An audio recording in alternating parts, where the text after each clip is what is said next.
Bienvenue à un autre épisode de l'Informel. Cette semaine, je reçois Steven Bilodeau qui est à son deuxième passage à l'émission. Il vient nous parler de la nouvelle saison du Soundcheck Podcast où il reçoit des vétérans des Forces armées canadiennes. En plus de participer à l'émission Libre et sans tabou avec José Arsenault, il se prépare à faire le show du souvenir où il monte sur scène avec d'autres vétérans pour nous livrer un spectacle d'humour. Steven, bienvenue à l'Informel. Encore une fois, deuxième visite, c'est le fun. Ça arrive pas souvent que j'ai deux fois même invité, mais là, je commence parce que je suis dans un cycle, ça fait 5 ans. C'est parce que je me suis imposé l'année passée. T'es toujours la bienvenue pour vrai. Content d'être là. Ben oui, cool. Mais on en profite parce qu'on veut parler, entre autres, de ton Soundcheck Podcast qui maintenant est enregistré dans nos studios. Ouais. Mais là, c'est la formule Soundcheck Podcast Studio qui a commencé cette année. Comment ça se passe? Comment tu trouves ça? C'était la première fois que le Soundcheck Podcast était enregistré en studio. Le Soundcheck Podcast a débuté, en fait, pour faire la promotion de ma soirée d'humour. Dans ce temps-là, j'étais au Troquet, dans le Vieux-Hall. Et puis, je trouvais que c'était un très beau véhicule de marketing.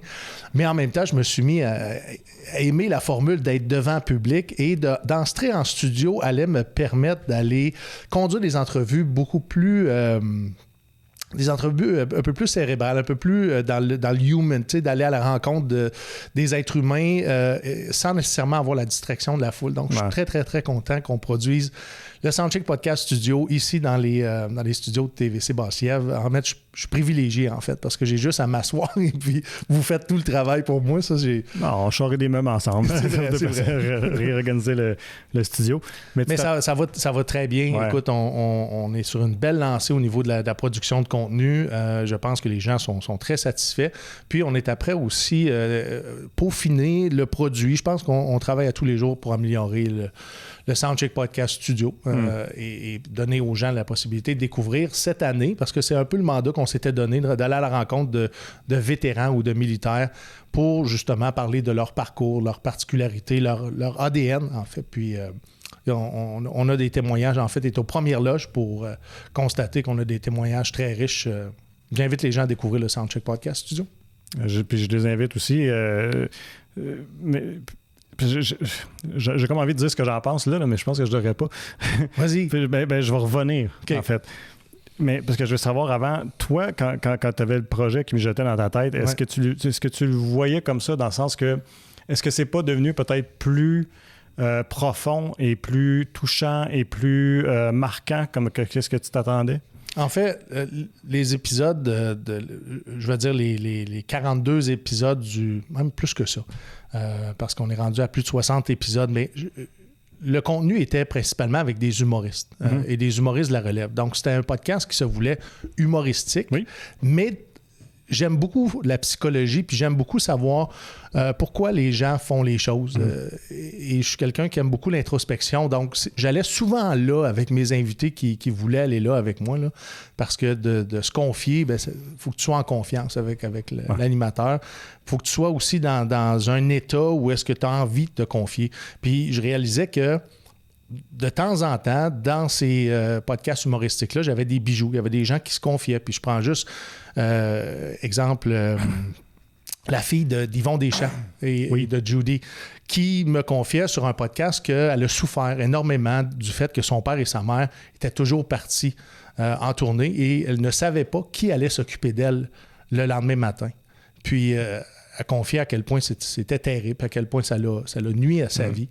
C'est le genre de confidence que je ne m'attendais pas du tout à avoir. Mais maintenant, avec le Soundcheck Podcast Studio, je peux aller là directement sans nécessairement passer par l'humour, malgré que l'humour va toujours faire partie de ce podcast-là, parce que c'est une façon de désamorcer des situations difficiles.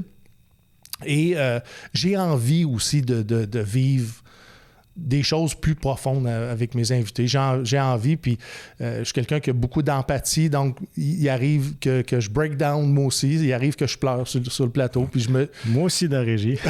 Bon, ça, je ne le savais pas, mais je suis content de savoir qu'on est là pour un produit qui est authentique. C'est vraiment ça, je pense, qui se différencie des autres podcasts. C'est vraiment authentique, ça vient des tripes. Ça vient du cœur, puis je remercie mes invités de se livrer aussi rapidement que ça.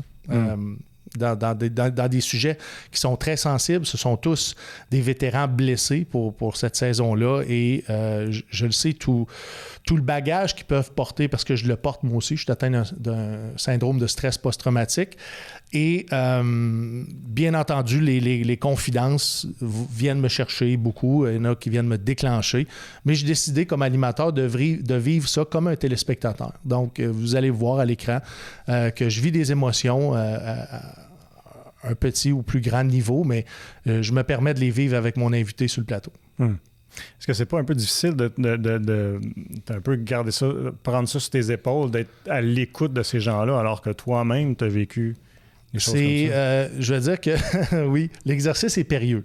Périlleux parce que je suis encore en rétablissement. J'ai encore de la psychothérapie à tous les mois et je réalise que c'est un couteau à deux tranchants. Oui, on vit des belles choses, mais quand je suis déclenché, après l'épisode, je dois faire le travail qui doit être fait pour être capable de continuer à être fonctionnel et équilibré. Donc, ça me demande énormément au niveau émotionnel.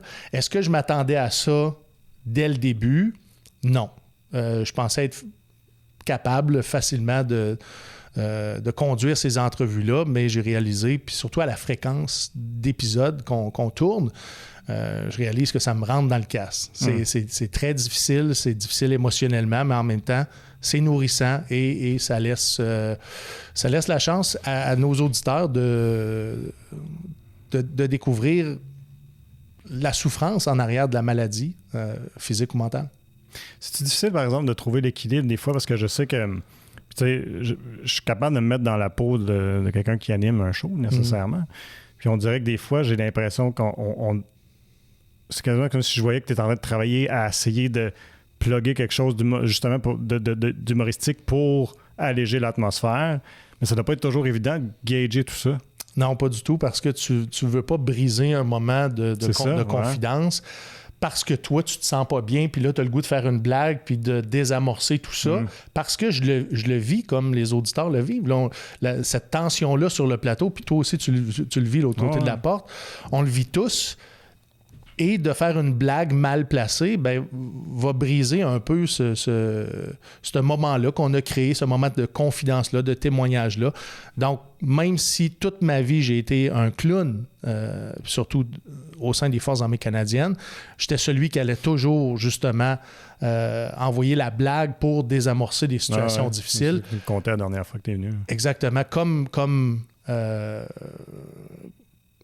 Comme intervieweur, je vais faire attention pour ne pas utiliser ce mécanisme de défense-là, parce que c'est un mécanisme de défense dans mon cas, à tout bout de champ que je sens que la situation elle est difficile ou lourde ou ça devient très émotionnel. Mais en même temps, c'est quasiment, en quelque part, une bonne pratique pour un humoriste de pratiquer le timing. Oui, exactement. Ouais. Quand tu dis pas à double tranchant, mais c'est comme quelque chose de pas nécessairement facile, mais en même temps, tu regagnes peut-être ça. Là, il y en a beaucoup qui ont questionné le fait que je m'en vais vers des entrevues, un podcast qui est moins humoristique vers un podcast plus sérieux, où est-ce qu'on fait du human.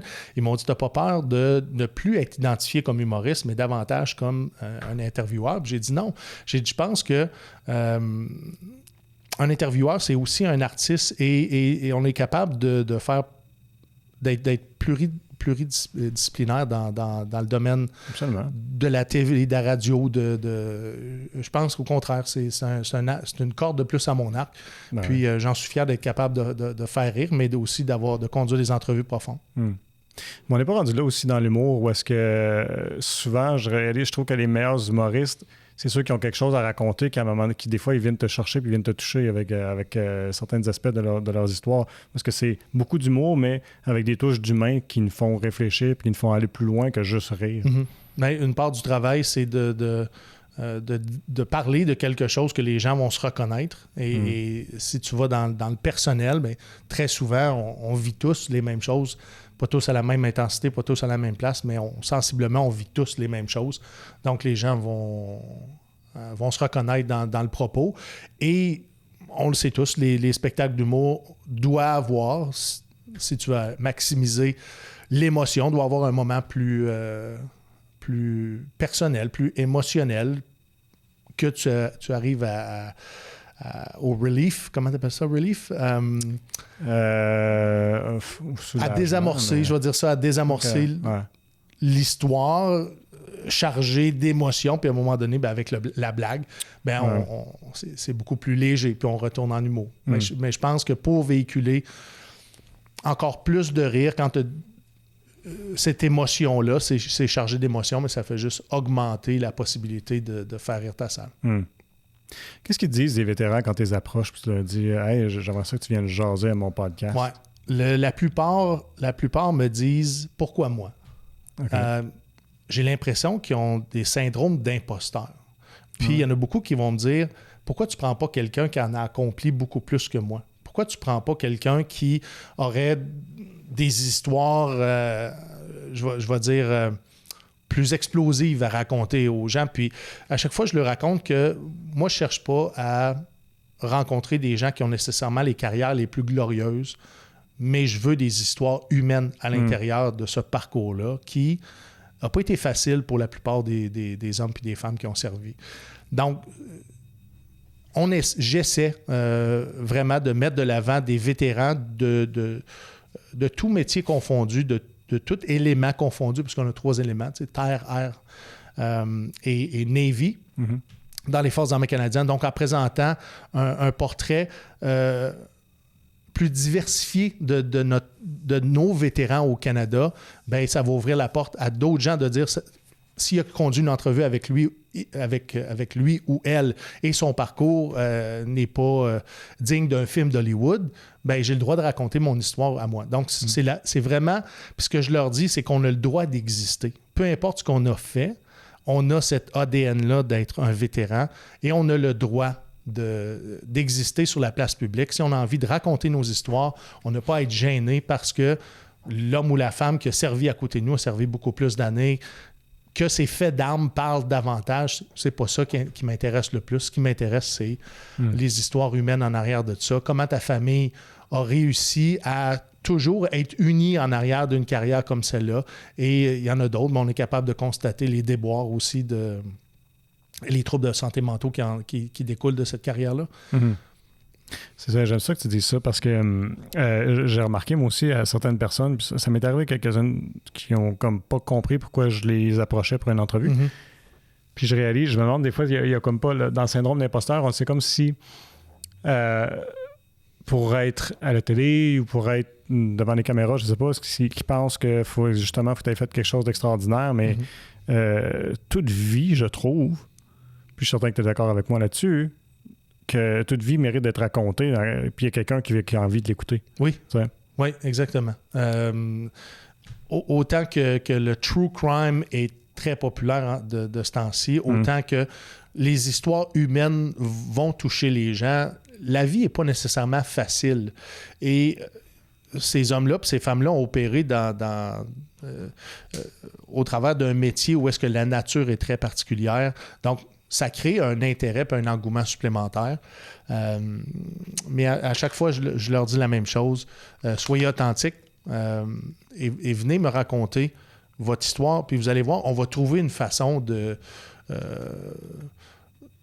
raconter ce qui a été le plus marquant, en fait, pour vous autres. Ouais. Mais il doit y avoir une certaine résistance aussi, j'imagine. Il y en a une. Et il y en a même qui se font prendre à partie parce que là, on est dans un monde d'influenceurs.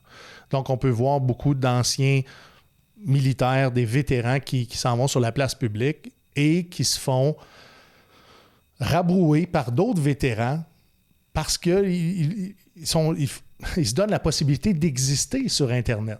Fait que c'est sûr que ça fait mal aussi à vouloir exister sur la place publique. C'est surtout, un peu tabou dans le milieu de dire non, tu sais, un peu ce que l'armée, on sait toujours. Vegas, c'était in Vegas, mais là, ce qui arrive dans l'armée, ça reste en armée. Il y en a que c'est ça. Il y en a que c'est la loi de l'omerta. Surtout ceux qui ont fait partie d'équipes spécialisées, les équipes d'élite, les snipers, les tireurs d'élite. Tous ceux qui ont fait du travail où c'est que ça demandait une grosse cote de sécurité, eux, souvent vont être encore dans la loi du silence, puis vont probablement mourir avec leur secret, malgré qu'il n'y a pas personne qui vient me livrer de l'information qui est protégée. Tu sais, tout le monde fait attention au contenu qui est véhiculé, parce que ça fait partie de leur travail aussi. Tu sais, quand ils ont signé leur serment d'allégeance, ben ils se devaient fidélité à l'institution, puis je respecte ça. Mais ceux qui viennent le faire, le font en toute connaissance de cause, et ben ça laisse place à des confidences, puis à connaître l'histoire des Canadiens français au travers de plusieurs années des Forces armées canadiennes. J'en ai rencontré qui servaient dans les années 70, j'en ai rencontré qui sont allés notre dernier conflit en Afghanistan. Donc, ça nous permet de revisiter aussi les conflits dans lesquels les forces ont été impliquées au fil des années, puis les bons comme les mauvais coups. J'imagine toi d'en apprendre là-dedans. Hein? Moi, j'en apprends énormément à chaque fois. À chaque fois. Mais ne serait-ce qu'au niveau de l'histoire oui, au niveau de l'histoire de l'armée, mais aussi, j'imagine que tu apprends comme humain aussi plein de choses dans les valeurs des gens. Oui, exactement. Parce que justement, rentrer dans l'armée, c'est un choc de valeurs. Tu vas en avoir un choc de valeurs, peu importe les valeurs que tu as. À un moment donné, tu vas trouver que ça ne fait pas de sens, une chose ou un autre.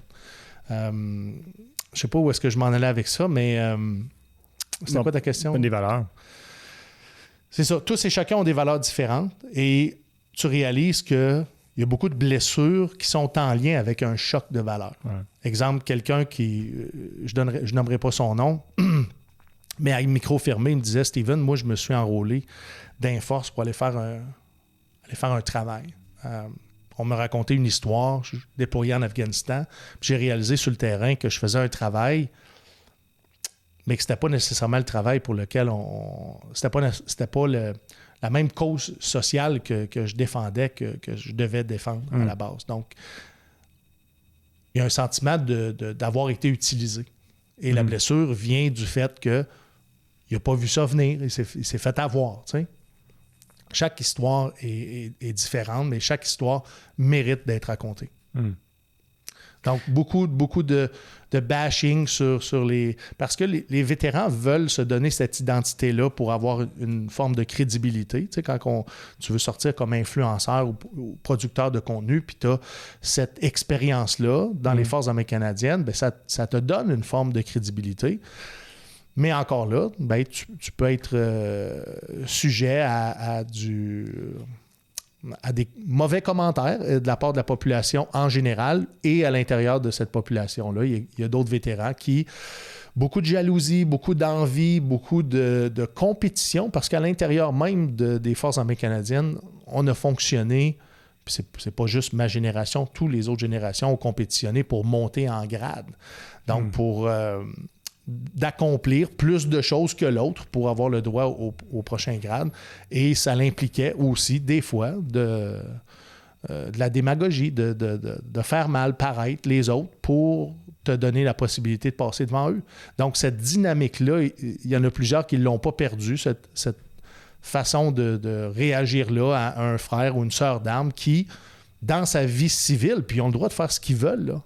Il y en a qui se donnent encore le droit de critiquer ces hommes et ces femmes-là, même s'ils n'ont aucune relation de pouvoir, aucune obligation envers ces détracteurs-là. J'aime ça, qu'est-ce que tu me racontes, parce que ça me fait réaliser, parce que quand j'ai commencé à connaître ce que tu faisais, là, ce que tu voulais faire avec eux, j'ai réalisé à quel point j'essayais de saisir, en fait, est-ce qu'ils ont aimé leur passage dans l'armée ou non. Puis on dirait que je n'étais pas capable de figurer, mais je réalise c'est beaucoup, je pense, une relation d'amour et de haine. Oui. Parce que dans le même témoignage, ça va être comme, c'était traumatisant, j'en suis revenu pas la même personne, puis des grosses conséquences sur leur santé, des fois physiques et mentales. Mais pourtant, plein de fois dans leur témoignage, ça a été comme, ça j'ai adoré ça j'ai adoré ça. Ouais. C'est spécial. Jeff, as-tu réalisé qu'il y a peut-être une corrélation entre... Puis moi, je trouve ça intéressant, puis c'est un peu ce que je me questionne présentement. Il y a une différence entre ceux qui sont sortis de l'armée accomplis, puis ceux qui sont sortis de l'armée pas accomplis. Okay. Quand je parle d'accomplissement, là, je parle pas juste de ton pédigree, ce que tu as fait. C'est ce que tu souhaitais faire dans l'armée, est-ce que tu l'as accompli?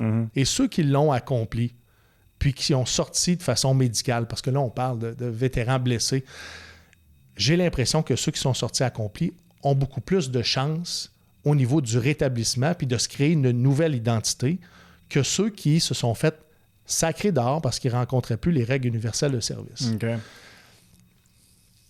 C'est une tendance que je suis capable d'observer.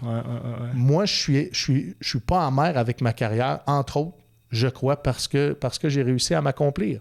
Puis il était temps pour moi de faire autre chose. Tu sais, la maladie, elle est pas accessoire dans le sens que c'est ça qui a fait en sorte que je suis sorti de l'armée. J'aurais souhaité rester, mais en même temps, j'en avais fait suffisamment pour dire je suis prêt à envisager autre chose. Je suis prêt à envisager une nouvelle identité. Parce que je crois que c'est ce que les vétérans ont le plus de difficultés, c'est une fois la carrière terminée, je suis qui, moi?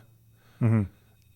Et si tu n'es pas capable de te trouver une nouvelle identité, tu vas toujours te rabattre sur ce que tu as fait qui a été le plus valorisant dans ta vie. Puis si c'est juste ça et tu as un goût amer envers ton service, tu vas toujours mâcher du pas bon. Tu ne seras jamais capable de juste focusser sur le ici-maintenant parce que c'est ce que tu veux créer comme vétéran. Tu n'oublies pas ce que tu as fait. Tu vas reconnaître ton service, tu vas l'apprécier, mais en même temps, c'est pas une finalité sortir de l'armée. Là. C'est le début d'un nouveau chapitre, peu importe l'âge que tu as. Et la découverte de cette nouvelle identité-là fait partie, je crois, du rétablissement. Puis il y en a beaucoup, beaucoup qui ont de la difficulté avec ça. Puis je les comprends. Parce que tu sors de là, tu es blessé, tu dois te rétablir, mais en même temps créer une nouvelle identité quand tu n'es pas à ton meilleur. Des fois, ça prend du temps. Puis c'est ce que je dirais, mettons, à un vétéran qui a de la difficulté, qui se cherche, donne-toi du temps. De toute façon, si tu es invalide, tu es très bien supporté financièrement, donne-toi du temps, regarde les autres, va voir ce que les autres font, va t'asseoir à côté des autres, puis à un moment donné, tu vas trouver toi-même ta nouvelle identité. Et souvent, ça va être en corrélation avec tes intérêts. Donc, regarde, c'est quoi qui te fait plaisir? Comment tu peux faire des gains émotionnels? Suis cette voie-là, puis tu ne tomberas pas parce que tu aimes ça. Et ça va t'aider dans ton rétablissement. Je ne sais pas qui a dit ça, mais peut-être tu t'en souviens, là, mais il y a quelqu'un qui avait dit tu as tendance à vouloir retrouver qui tu étais avant, alors que ce qu'il faut que tu fasses, c'est accepter qui tu es devenu. Exactement. L'acceptation, c'est l'étape numéro 1 pour aller mieux. D'accepter ta maladie, accepter tes nouvelles limites. Puis tes nouvelles limites font partie de ce que tu dois prendre en considération pour ta nouvelle identité. Il y en a qui vont dire « OK, ben, j'ai fini l'armée, mais je vais aller dans le GTI, dans la police. » Mais attends un petit peu, tu es sorti de l'armée parce que tu as des blessures, parce que tu ne pouvais pas occuper cet emploi-là. Donc, est-ce que c'est raisonnable de penser que tu vas aller comme policier au GTI? Je le pense pas. Puis peut-être même ça te ferait du bien si tu changeais d'éléments, si tu changeais un peu d'environnement, parce que cet environnement-là, il y a des chances de créer des déclencheurs puis nuire à ton rétablissement. Ouais. J'ai l'impression qu'il va falloir que je dise ça en conférence éventuellement, de conseiller les jeunes qui sont blessés, qui sortent des forces, mais qui pensent que la vie est terminée. Au contraire, c'est un nouveau départ, puis let's go, là. Let's go. Je te verrais faire ça. Je travaille là-dessus. Ah bon. Je travaille là-dessus. Projet d'avenir. Cool. J'aime beaucoup faire du stand-up. J'aime beaucoup faire du stand-up. Puis on a 24 heures dans une journée. Ouais. Ça, moi, il faut faire des choix. Je sais qu'il y a beaucoup des invités qui viennent, que c'est des amis, c'est des gens que tu connais. Oui. Puis, tu as la chance de leur parler aussi après. Fait que je suis curieux de savoir qu'est-ce qu'ils te disent après qu'ils aient vécu l'expérience de venir devant les caméras puis de s'ouvrir comme ça. Ben, ils ont beaucoup de gratitude pour la possibilité de raconter leur histoire. Ça, c'est la première étape. Ils vont sortir avec un sentiment, pour la plupart d'eux, un bon sentiment, d'avoir livré une bonne entrevue. Mais il y en a d'autres, je sens que ça a été plus périlleux qu'autre chose. Okay. Et peut-être que ça va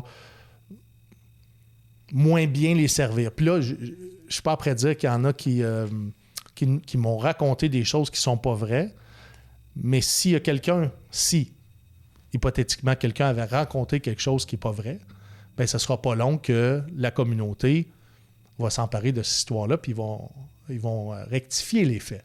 Donc, ça peut aussi être périlleux pour quelqu'un. Puis à chaque fois que je donne une entrevue, je dis toujours que je raconte mon histoire, mais il est possible que mon histoire, que quelqu'un ait vécu la même histoire que moi à côté de moi, puis qu'on la raconte pas de la même façon. Tout à fait. Puis j'ai dit, ça se peut même que le psychique est tellement fort que je raconte une histoire qui n'est même pas exactement la mienne, que moi, je vais l'avoir romancée dans ma tête parce que ça va avoir été trop difficile ou parce que, exemple, j'ai un manque de confiance en moi, puis là, j'ai décidé d'ajouter quelque chose. Il faut toujours faire attention à ça parce qu'avec le temps, les histoires peuvent... tu peux te conter une histoire que tu n'as pas vécue ou du moins romancer une partie d'histoire qui n'était pas le reflet de la réalité. Donc, il faut faire attention à ça. Mais la plupart sortent très, très satisfaits. Et je leur dis après, c'est un peu une responsabilité que je me suis donnée. Tu vas voir qu'après l'entrevue, tu vas vivre des émotions. Ça va être difficile. Tu vas peut-être te sentir un peu perdu. Tu vas peut-être sentir que est-ce que j'ai livré la bonne entrevue? Est-ce que j'ai dit la bonne chose? Et il va y avoir beaucoup de remises en question qui va faire en sorte que ça se peut que tu vives un moment difficile jusqu'à vivre des pensées suicidaires. Mais j'ai dit, tout ça est normal, en plus d'avoir un filet de sécurité, parce que ces vétérans-là, ce sont des amis pour la plupart. J'ai un filet de sécurité, j'ai des pères aidants qui sont là, qui sont prêts à répondre, parce que une chose que j'envisageais pas avec ces podcasts-là, c'est que je suis devenu un peu, pas une personne ressource, mais quelqu'un de confiance. Puis les gens m'appellent, m'envoient des messages parce qu'ils vivent des moments difficiles. Je peux pas tous les prendre. Même si moi-même, je suis père aidant, puis je souhaite aider le plus que je peux ma communauté. Donc, j'ai dû me doter d'une équipe qui font de la gestion de crise parce que mon téléphone sonne régulièrement pour des problématiques. Des fois, c'est circonstanciel, mais des fois, c'est beaucoup plus compliqué et ça va jusqu'à... comment je pourrais dire ça? Mais je veux pas donner un diagnostic, mettons la schizophrénie. Tu sais, un traumatisme pas bien pris en charge peut aller jusqu'à la schizophrénie. Il a fallu aller chercher les gens pour aider à gérer ça. Oui, exactement. Wow. Ouais. Parce qu'à un moment donné, émotionnellement, je suis plein. Là, émotionnellement, en temps, puis mêlé. Tu as une vie à vivre aussi. Là, je suis après à apprendre à comment décharger les émotions qui ne m'appartiennent pas. C'est un apprentissage. Je suis comme au milieu de tout ça, puis j'évolue avec mes problèmes de santé à moi aussi. Mais je suis convaincu que les gens vont apprécier, encore une fois, toute l'authenticité en arrière de cette émission-là. Puis, je sais bien que c'est pas de nos affaires, mais ton petit ou ta psy, as-tu dit non, Steven, pas une bonne idée? Elle a dit que c'était peut-être un peu too much. Ah oui? Ben, on tourne 2 épisodes par semaine. Je vais dire ça, c'est beaucoup, en plus de tout ce que je fais. Je suis à Libre et sans tabou avec José Arsenault le jeudi midi en live. Ça s'appelle La Chronique du combattant. Ça parle d'armée. Présentement, sur les ondes de TVA, il y a la série Les Armes. J'ai été engagé à Choix Radio X aussi. Les chroniques qui me sont demandées pour le moment, c'est des chroniques qui sont reliées à l'armée. Donc, ma psychothérapeute dit « Tu penses pas que c'est un peu trop? » Je suis d'accord avec elle, mais je suis pas capable de dire non. Mais c'est pas vrai. Psychothérapeute d'un bord et ta blonde de l'autre, si peut-être fait comme... mais c'est comme ça pour mes amis. Je manque de temps pour ma vie est loin d'être équilibrée. Je vais être complètement honnête. Je m'étourdis encore beaucoup, mais ça fait partie des downsides de la maladie mentale. Tu sais, j'ai besoin de m'étourdir pour que ça fasse moins mal. Je veux dire ça comme ça. Ben, c'est pas. Il me semble c'est ici que j'ai entendu ça, quelqu'un qui disait qu'il y a besoin. Ah ben oui, un des derniers qu'on a enregistré qui n'est pas diffusé encore, JF. Il me semble que c'est lui qui disait ça. Rappelle-moi son nom, Jean-François, qui est chasseur de fantômes. Dupont. Et il disait que lui, il a besoin de bouger tout le temps. Il faut qu'il bouge. Je sais c'est quoi, là. C'est pour ça que moi, je bouge à la caméra. Là, c'est ça. C'est de l'anxiété qui fait ça. Faut que quelque chose bouge. Puis là, quand il dit ça, je dis, mon Dieu, je le reconnais tellement, mais lui, c'est à un autre niveau, je pense. Hein, mais de le reconnaître, on l'a dit, d'accepter qu'on est comme ça. C'est la première phase pour être plus à l'aise avec ces difficultés-là. Mais c'est ça que j'ai l'impression que tu fais. Ah oui, mais exactement. Exactement. Jusqu'à temps que même je sois dans une zone où est-ce que c'est périlleux, où est-ce que je tombe en épuisement professionnel, là, je suis obligé de prendre 4, 5, 6, 7 jours, puis je m'en vais dans le sud pour complètement décrocher des réseaux sociaux, revenir, continuer mon travail, parce que jamais... ma maladie mentale me rappelle toujours que j'ai des limites qui sont différentes aujourd'hui. Je pensais en parler plus tard, mais parce que tu l'as mentionné, tu t'es associé là, à Radio X, puis aussi Libre et sans tabou, qui elle aussi, rappelle-moi le nom d'animatrice. Josée Arsenault. Josée Arsenault. En fait, qui est l'ancienne émission du Doc Mayou aussi. C'est ça, exact. Le Doc et Josée. Oui, tout à fait. Qui ne sont pas nécessairement, autant un comme l'autre, qui vont polariser beaucoup le public. De moins en moins avec Libre et sans tabou, mais encore aujourd'hui, oui. Certainement. Mais le Doc Mayou était beaucoup plus polarisant. Tout à fait. Que les acteurs, les collaborateurs, les chroniqueurs qui sont avec Josée du lundi au jeudi aujourd'hui. Ouais, je suis d'accord. Mais reste que j'imagine que tu as dû avoir besoin d'y réfléchir, de dire, parce que nécessairement, malheureusement, on associe beaucoup noir et blanc aujourd'hui quand on le voit avec quelqu'un. Ne serait-ce que tu arriverais, tu parlerais de Trump publiquement. On parlait de la pensée binaire. La pensée binaire, on parlait de ça tantôt. Si t'es pas avec moi, t'es contre moi. C'est ça. Fait que, est-ce que tu as pensé à ça, de dire, OK, est-ce que les gens vont m'associer à, OK, je suis soit de la droite ou de la gauche, ou parce que je suis avec Radio X, mais là, dans ce cas-là, c'est...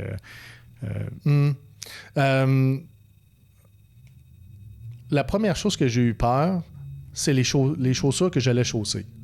En fait, étant donné que c'était une émission qui était très, très populaire, je me disais, j'ai pas les souliers au Doc Mayou à chausser, mais j'ai quand même une grosse paire de chaussures à chausser parce que énormément d'auditeurs, énormément de Patreon. OK, ouais. Mais on t'a pas demandé de remplacer quand même. Non, pas du tout. Puis même,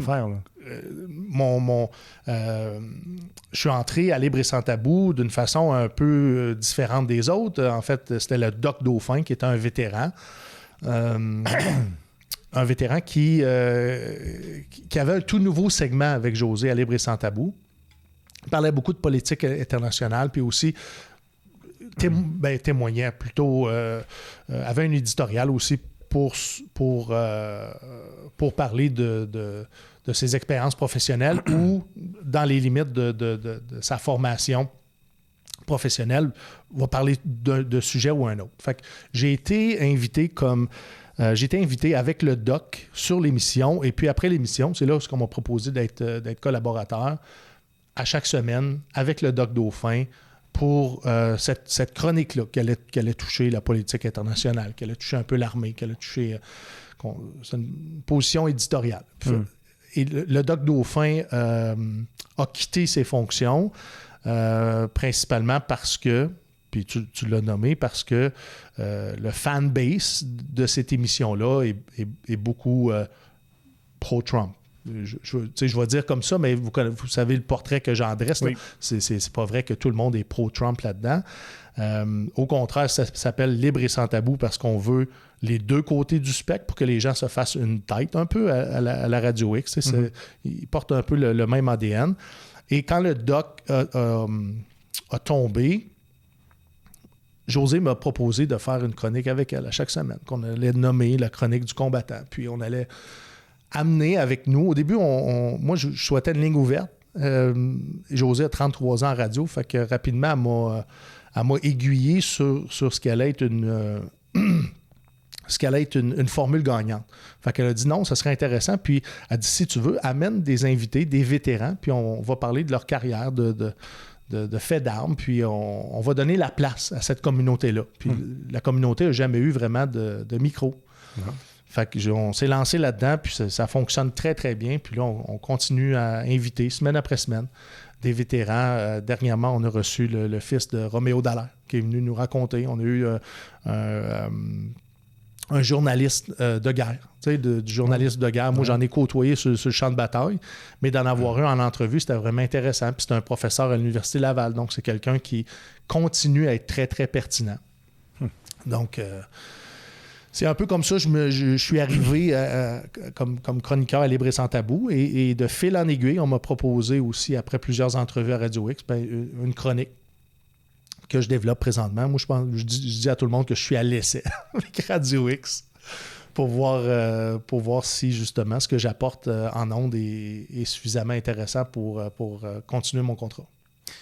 Puis qu'est-ce qu'on te demande à Radio X? C'est quoi ton rôle? Qu'est-ce que tu vas faire? En fait, j'ai pas la chance d'en écouter. Ben pour le moment, on se concentre beaucoup sur du contenu à saveur militaire, malgré que je ne suis pas un spécialiste.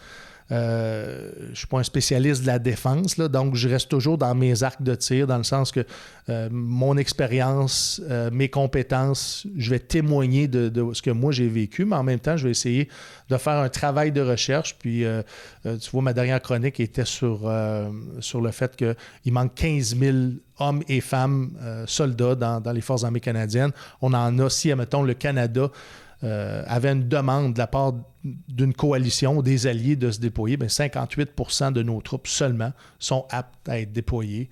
Donc, c'est de ça qu'on parlait. Puis c'est la nouvelle chef d'état-major, Jenny Carignan, qui avait écrit un papier qui avait témoigné, puis je pense que c'est le journal Le Devoir qui avait apporté cette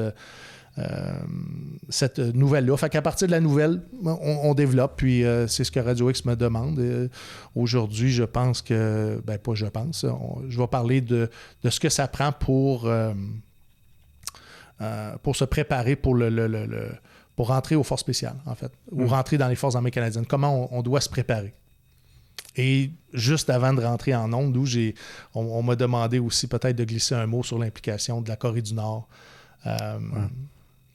dans le conflit Ukraine-Russie. Encore une fois, je vais faire mes recherches, mais je vais parler je vais rapporter des faits. Je ne m'en irai pas vers de l'éditorial. Je n'ai pas une opinion sur le sujet, donc je vais essayer de naviguer dans cette chronique-là du mieux que je peux avec les faits et en utilisant mon témoignage, mon expérience pour supporter ces faits-là. Mais c'est quelque chose que tu restes toujours à l'affût, je pense, parce que quand on est dans les studios et on fait juste jaser pour jaser, souvent tu vas en parler autant de la politique internationale que des conflits qu'il y a à travers le monde. Fait que t'es pas en dehors de ta zone de confort. Non, pas du tout, mais il faut quand même faire attention parce qu'il y a beaucoup de propagande, il y a beaucoup d'informations, puis les conflits au travers du temps aussi ont un impact sur l'opinion publique. Prends juste le conflit israélo-palestinien. Faut que tu recules beaucoup d'années en arrière. Là. Et même il y a des professeurs qui sont spécialisés dans le conflit c'est encore difficile d'expliquer puis de savoir qui est right, qui est wrong, puis de se faire une tête au travers de ça. Donc j'essaye de pas me mouiller, mais de rester à l'intérieur de mon champ de compétences. On voit... puis je trouve que ce qui est pas facile aussi, c'est qu'il y a beaucoup de sensationnalisme dans les titres qui vont être que je vais voir passer. Puis là, le titre qu'on voit, là, c'est OK, Troisième Guerre mondiale. Fait que là, c'est comme... on dirait que... Tu sais, je suis toujours quand je vois le titre passer, puis là, souvent, je ne vais pas lire tout l'article parce que ça va juste créer de l'anxiété pour rien. Puis je me dis que je peux rien faire anyway. Là, quand même que je m'informe. Est-ce que tu m'informes le minimum? Guerre mondiale? Non. Parce que des grands titres ont passé tellement souvent. Il y a tout le temps, justement, ce genre de titre explosif-là est tellement fréquent qu'à un moment donné, c'est comme, bon, ça en est un plus qu'un autre. Qu'est-ce que tu penses que les gens ont peur d'une Troisième Guerre mondiale, la Troisième Guerre mondiale, la conscription, ou un contexte économique qui va être très difficile? Moi, je pense que, en fait, je parle peut-être plus de moi-même personnellement, mais j'ai l'impression que ça va être plus parce que les guerres, c'est différent aujourd'hui. Là, on parle d'armement nucléaire. Mais on parlait d'armement nucléaire à la Deuxième Guerre mondiale? Oui, mais c'était pas aussi... Parce que l'Iran a la bombe nucléaire. Comment? L'Iran a la bombe nucléaire. Possible, et récemment, Israël est allé bombarder certains sites iraniens. Donc, on aurait pu penser justement à la possibilité que l'Iran utilise la bombe nucléaire. Mais je pense encore une fois, puis je reviens à ce qu'il faut connaître plus que ce qui est sur l'open source, le Google normal, ou les gens qui se disent des experts. Absolument. Pas juste à cause de la propagande, mais à cause que les gouvernements ont des secrets au travers de l'espionnage. Ils ont des informations que monsieur, madame, tout le monde ne détient pas. Ouais. Donc, j'ai l'impression, puis les spécialistes, tant mieux s'ils font ça de leur vie, mais j'ai l'impression que c'est toujours à recommencer parce que le conflit évolue d'heure en heure, de jour en jour. Mais ce à quoi je veux en venir, c'est que je trouve que autant la tendance médiatique, c'est de d'être explosif, que ce soit quelque chose d'accrocheur et tout ça. Ouais. Et c'est aussi très politisé. Fait que là, tu sais, tu vas juste regarder les élections américaines présentement. Hein, là, tout le monde dit, OK, si Trump rentre, ben là, ça va être la Troisième Guerre mondiale, les guerres nucléaires, tout ça. Puis il y en a d'autres qui disent exactement le contraire. Parce que parce que le temps qu'il a été comme président, oui. Ben, au contraire, il n'y a pas des guerres qui se sont rajoutés, mais il n'y en a pas eu de conflit supplémentaire. En effet. Mais tu comprends-tu que pour le commun, je parle pour tes auditeurs, dans le fond, pour en revenir à ce qu'on parlait, que tu fais des chroniques, c'est que pour l'auditeur, c'est soit que tu embarques, je trouve, dans qu'est-ce qui est le plus populaire, ce que tu entends le plus, ou tu essaies de comprendre davantage, puis c'est très difficile de comprendre, puis de savoir qu'est-ce qui est vrai, qu'est-ce qui n'est pas, où est-ce qu'on s'en va, qu'est-ce que ça va devenir. Fait que c'est pour ça. Moi, je m'en tiens à l'écart. Les gens sont très à l'aise avec ce qui est catégorique, blanc-noir, ce qu'on est capable de caser. C'est tellement vrai. Mais quand c'est flou, l'être humain a de la difficulté à être dans une position floue. Ouais. Et ces conflits-là, c'est pas catégorique, c'est flou. Ouais. Mais on est tribal aussi, on veut s'associer à... Oui. On veut être avec un tel, on veut être dans tel... les gens aiment s'associer. Je sais pas pourquoi, moi, je suis le contraire de ça, mais je trouve que c'est la tendance. Oui. Sur les réseaux sociaux est un très bon exemple. Ouais. Si quelqu'un arrive justement avec une position générale au niveau du public, ben, il va se coller à ça, puis là, il va être certain qu'il n'y aura pas de détracteurs, il n'y aura pas de conflit, il n'y aura pas de personne qui va lui dire qui n'est pas correct. Ouais. La minute que tu te positionnes contre la masse. Aujourd'hui, sur les réseaux sociaux, tu as besoin d'avoir les reins solides. Tu as besoin émotionnellement d'être capable de faire abstraction à beaucoup de commentaires haineux. Absolument. Mais toi, quand j'ai envie de te le demander, maintenant qu'on est là, mais tu sais, dans ton expérience, puis tu regardes tout ça, est-ce que tu vois que... Parce que, tu sais, dans le fond, je trouve qu'il y en a toujours eu des conflits. Je trouve que des fois, on en entend plus parler pour toutes sortes de raisons, principalement, je pense, politiques. Donc, quand ça touche des intérêts américains, entre autres, ben là, on va en entendre beaucoup parler, alors que d'autres temps, il y a plein d'autres conflits épouvantables qui vont se passer ailleurs, qu'on en entend zéro. Des pays du tiers-monde, entre autres. Fait que, tu sais... Est-ce qu'on en fait trop, peut-être, d'histoire présentement de certains conflits comme en tout cas, je veux pas avoir l'air qu'il faudrait minimiser ce qui se passe, mettons, Ukraine et Russie, là, c'est grave, là, mais ils sont tous graves. Tu comprends-tu ce que je veux dire? Fait que pourquoi lui, il ressort plus qu'un autre? T'sais? Ça, je suis pas capable de te répondre à ta question. Non. Pourquoi? Puis ma façon de réfléchir, te dirais, je pense qu'ils ont davantage d'intérêt envers un conflit plutôt qu'un autre pour des positions économiques ou politiques. J'ai l'impression. C'est ça, mais encore là, j'ai aucun ground pour soutenir mon argumentation. Mais tu t'intéresses à la personne, tu t'intéresses au phénomène, puis moi aussi, j'essaie de comprendre ça. Moi, le cerveau humain fascine. Puis pourquoi on a arrêté de parler dans les médias de masse du conflit, justement, Ukraine-Russie, mais le conflit israélo-palestinien qui n'appelle plus israélo-palestinien, qui s'appelle Hamas-Israël. Il y a une raison pour ça, là. Il y a une raison pourquoi les médias ont abandonné un conflit au profit d'un autre, là. Et probablement, je ne sais pas, parce qu'on voit une polarisation, ou du moins des groupuscules dans notre société qui vont supporter un conflit plutôt qu'un autre. Malgré qu'au début, on était très pro-Ukraine lorsque le conflit a démarré. Ouais. Mais avec le temps, peut-être que c'est ça qui fait son œuvre. Avec le temps, les gens se désintéressent d'un conflit. On s'intéresse au plus nouveau. Puis si on en a un autre, ben, peut-être qu'on va voir un autre conflit disparaître, puis un autre prendre toute la place. Mais c'est spécial. Mais aussi, je pense qu'on n'a pas le choix de dire qu'il y en a qui sont politisés. Parce que puis encore là, moi, j'ai pas d'allégeance politique, là. Mais de voir, ça m'a vraiment, vraiment frappé quand j'ai vu comment, mettons, la tentative d'assassinat de Trump pendant le rallye, comment ça a pris du temps, même est-ce que les titres deviennent... tentative de meurtre. Tentative de meurtre. Ça a été genre, coup de feu entendu, tu sais, tout. Puis là, je dis, OK, mais c'était quoi? Il n'était pas capable de reconnaître, ne voulait pas reconnaître parce que justement, ça avait un poids politique. Ouais. Puis encore là, je ne suis pas après prendre un côté ou un autre. Non. Je suis après expliquer que ça avait un poids politique et on ne voulait pas donner à l'adversaire cette puissance-là, cette image-là de l'homme qui a survécu à une tentative de meurtre. Si on veut tuer quelqu'un, c'est parce que cette personne-là dérange. Sinon, on veut pas la tuer. Ouais. De toute façon, personne n'a besoin de souhaiter la mort de Joe Biden.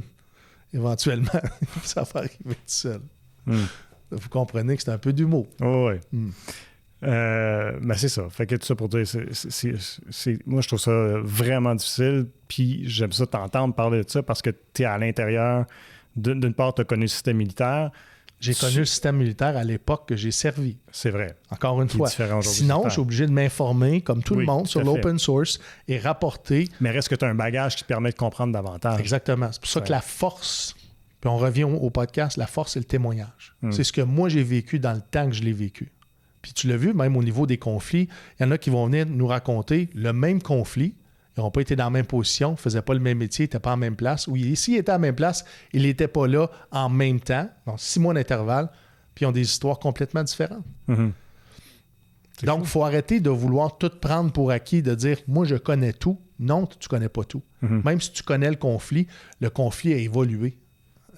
Alors, garde-toi cette gêne-là, nuance-toi un petit peu, puis je pense que les gens vont l'apprécier. Parce qu'on est à un air où est-ce qu'on veut être vraiment campé dans une position plutôt que de vivre dans le gris.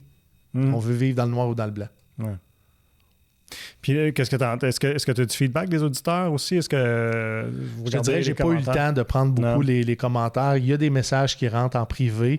C'est en fait, je vais toucher du bois, mais depuis que j'ai commencé cette carrière-là d'humoriste et après ça, je suis devenu animateur, podcaster. J'ai jamais eu de grandes difficultés avec des auditeurs. Il n'y a jamais vraiment personne qui m'a pris à partie pour ce que je crée, ce que je crée comme contenu.